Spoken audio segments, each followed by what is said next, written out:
Hello friends, welcome back to my channel কিছুটা নিজের সময়। তো কিছুটা নিজের সময় চ্যানেলটা প্রায় বন্ধ হতেই চলেছে, কারণ একদমই ভিউ নেই আর খুব গোটা কয়েক সংখ্যায় মানুষজন দেখে। কিন্তু আমাদের সমাজে চারিদিকে যে পরিস্থিতি চলছে, সেখানে মনে হচ্ছে যে কজনই মানুষ দেখুক না কেন, আমার মনোভাব এবং আমি কিভাবে এর প্রতিবাদ করতে চাই সেটা আমি বলি।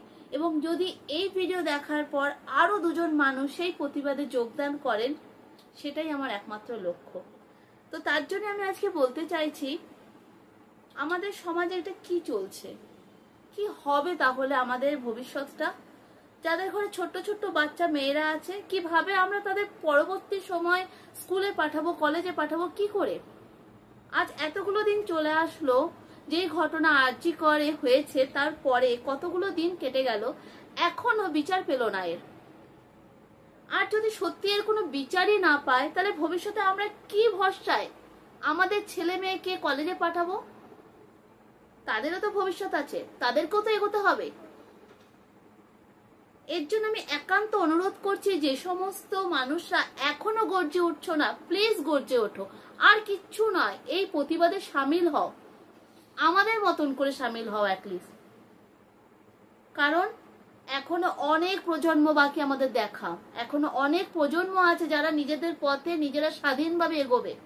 আজ আমরা স্বাধীন ফিল করছি না। আজ যারা কর্মরতা রয়েছে, যারা ডাক্তার, যেখানে সবসময় সিকিউরিটি থাকে, সেখানে তারা সেফ ফিল করছে না। তাহলে অন্য কোথাও কি হতে পারে? আজ যদি আমরা মুখ বন্ধ করে চুপচাপ হয়ে বসে থাকি বন্ধুরা, তাহলে কি হবে এর ভবিষ্যৎ? এরপরে তো আমরা ঘর থেকেই বেরোতে পারবো না। আমার এই ছোট্ট চ্যানেলে এবং যে কজনই মানুষ দেখছো, তাদের কাছে একান্ত অনুরোধ, সবাই গর্জে ওঠো, সবাই একসাথে আমরা এই প্রতিবাদে সামিল হই। আর যদি আমরা বিচার না পাই, আর কবে পাবো বিচার? তো আমার এই ভিডিওটার মাধ্যমে আমি শুধুমাত্র যারা এখনো জাগরিত হওনি, যারা এখনো গর্জে উঠছো না, তারা গর্জে ওঠো, তারা প্রতিবাদ করো, এই প্রতিবাদে সামিল হও। আমাদের জাস্টিস পেতেই হবে।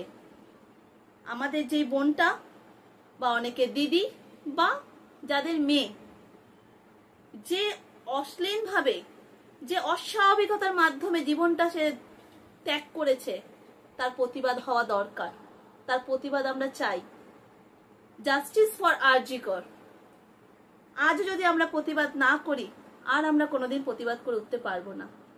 আমাদের এর জাস্টিস চাই। সবাই গর্জে ওঠো বন্ধুরা, সবাই প্রতিবাদ করো।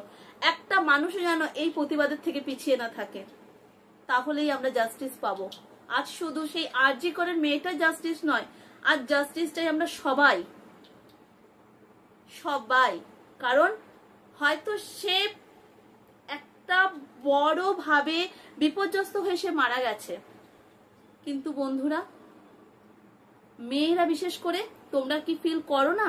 ট্রেনে বাসে ফিল করো না কোনো ভাবে হ্যারাস হওনি? হয়েছে তো, সেই সমস্ত মানুষদের যেন শাস্তি হয়। সেই রকম টাইপের মানুষরা যেন আর সেরকম কাজ না করতে পারে ট্রেনে বাসে। আর যদি এর প্রতিবাদ করি, আর যদি এর জাস্টিস পাই, প্রতিটা মানুষ, এই রকম নোংরা দৃষ্টিভঙ্গির মানুষরা দমে যাবে, আর এগোতে পারবে না। আর আমাদের সন্তানরা, আমাদের বোনরা শান্তিতে তাদের জীবনটা কাটাতে পাবে, তারা সেফ ফিল করবে রাস্তায়, আর ভয় পাবে না। এবং আমরাও নিশ্চিন্ত ঘরে বসে থাকতে পারবো যে আমাদের ছেলেমেয়েরা বাইরে গেছে, তারা সেফ আছে। যেটুখানি হোক, জানি না এতে বিশাল কিছু পরিবর্তন হবে সমাজে, তা নয়, কিন্তু কিছু তো হবে। একটু হলেও তো দমবে, এই নোংরা মানসিকতার মানুষগুলো একটু হলেও দমবে। তাহলে চলো আজকে আমরা সবাই এই প্রতিবাদে সামিল হই। আর যেহেতু আমার একটা ছোট্ট চ্যানেল আছে, আমি ভাবলাম এর মাধ্যমে আমার মনের ভাবটা আমি প্রকাশ করি। তোমরাও তোমাদের মনের ভাব এইভাবে প্রকাশ করো, যে যেমন পাচ্ছ, যার যে প্ল্যাটফর্ম পাচ্ছ, যে যেখানে যে প্রতিবাদী মিছিলে সামিল হতে পারছো, সামিল হও। সবাই একসাথে যোগ করি, সবাই একসাথে যোগদান করি এই মিছিলে, এই প্রতিবাদে। জাস্টিস ফর আরজি কর, জাস্টিস পেতেই হবে আমাদের।